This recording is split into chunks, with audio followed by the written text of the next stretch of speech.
প্রেমিকের অন্যত্র বিয়ে করার খবর পেয়ে প্রেমিকের বাড়িতে দুদিন ধরে অনশনে বসেছেন এক তরুণী। আমি চাই ও আমায় বিয়ে করুক। ও কালকে দুপুরবেলা আমার সাথে কথা বলছে, তারপর থেকে যোগাযোগ বন্ধ। এক বোন মানে বাইরে ভরে ফোন ধরাই দেয়। বিয়ে না করলে আত্মহত্যার হুমকি দিয়েছেন তিনি। তবে এই ঘটনার খবর পেয়ে পালিয়ে গেছে প্রেমিক আলম লস্করের পরিবারের সদস্যরা। সরকার আমার লাশ যাবে তো আমি এই বিরুদ্ধে কোনো যাইতাম না। অনশনে বসা ওই তরুণী জানান, গেল 1 বছর আগে আলম লস্করের সাথে স্থানীয় ঘটকের মাধ্যমে পরিচয় হয়। এরপর দুজনের মধ্যে প্রেমের সম্পর্ক গড়ে ওঠে। পরে বিয়ের প্রতিশ্রুতি দিয়ে বিভিন্ন স্থানে নিয়ে শারীরিক সম্পর্ক করে।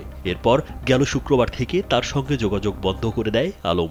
ঘটকে আমার সাথে পরিচয় করাইছে, কথা বলছে, আমি কথা বলতে চাইনি। পরে বলছে যে তুমি আসো, ফোন নাম্বার নেছে। ঘটক হচ্ছে আব্দুর রব, হ্যাঁ আত্মীয়।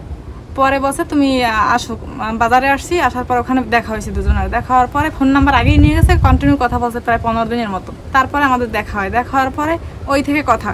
ওই তরুণী আরও জানান, পরে খোঁজ নিয়ে জানতে পারেন আলম পারিবারিকভাবে অন্যত্র বিয়ে করছেন। এটা শুনে তার বাড়িতে বিয়ের জন্য এসেছেন। আলম বিয়ে না করলে এই বাড়ি থেকে যাবেন না বলে জানান ওই তরুণী। ও বিয়ে করবে কিনা ও জানে, আর ও বিয়ে করছে কা আমার না জানাই বিয়ে করছে কি লোক এতদিন দীর্ঘদিন পর্যন্ত আমার সম্পর্ক।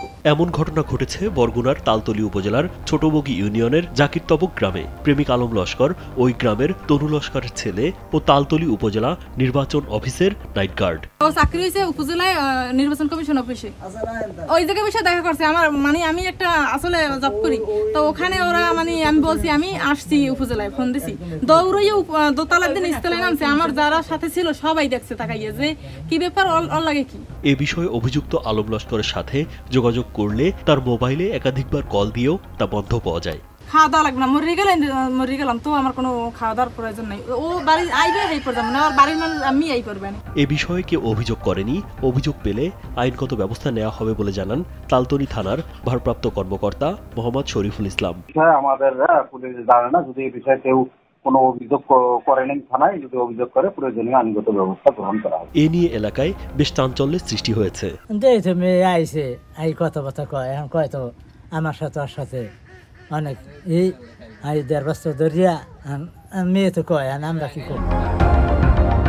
রাজীব বিশ্বাস, কালবেলা।